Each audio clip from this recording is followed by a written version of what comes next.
Can you talk a little bit about, as an actor, what drew you to this particular film? Um, having two gay brothers in my family, being able to portray a story about conversion therapy in America, it felt very pertinent to me, and it felt like content that needs to be seen, especially under this administration that we're currently living under. And it felt like also a beautiful opportunity to adequately depict queer people on screen. I think that there's not enough representation, and it's really beautiful to see.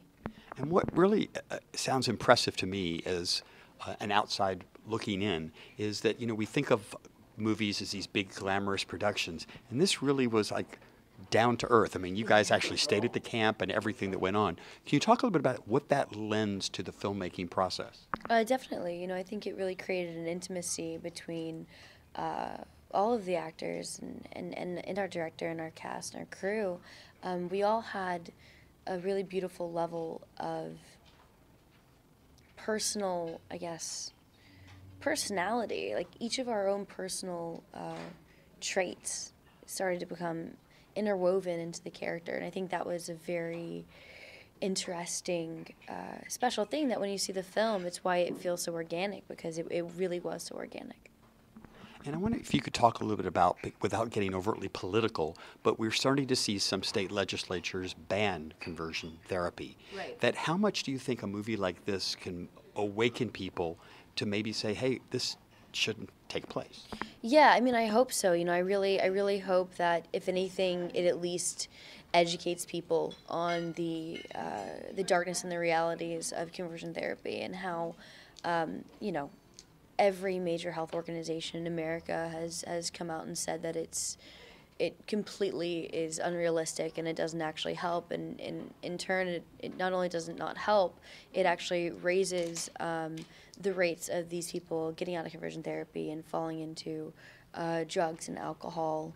It makes you at higher risk for HIV, makes you higher risk of obviously suicide, and it's a very real, very, very dark reality that the effects of conversion therapy have. So it's illegal in 13 states for minors. It's, as of today, being overturned in Delaware, which is really wonderful. But, in the scheme of all the states we have in this country, only 14 of them now have made it illegal for minors. So it's still legal to be practiced.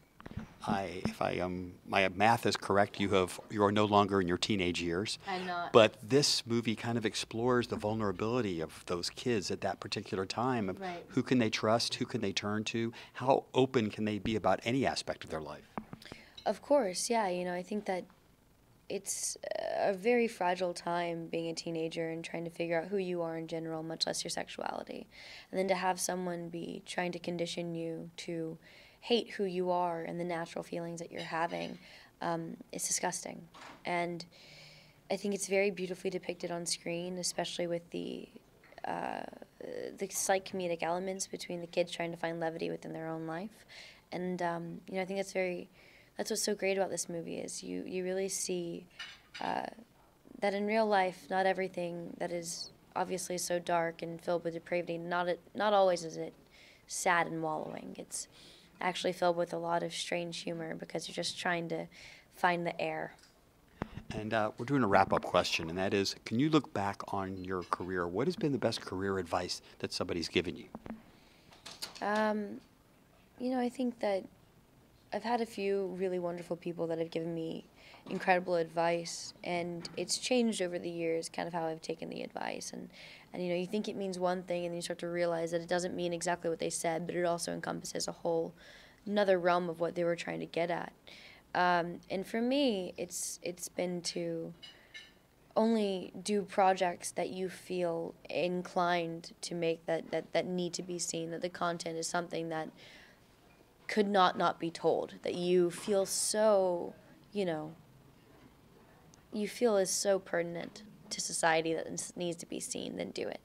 And if not, then leave it to someone else who might have the connection to that story. I thought it would be buy Google stock. Maybe that would have been it. That would have been Anyway, Chloe, as always, such a pleasure. Thanks, honey. See you. Beautiful. Grazie mille. Grazie.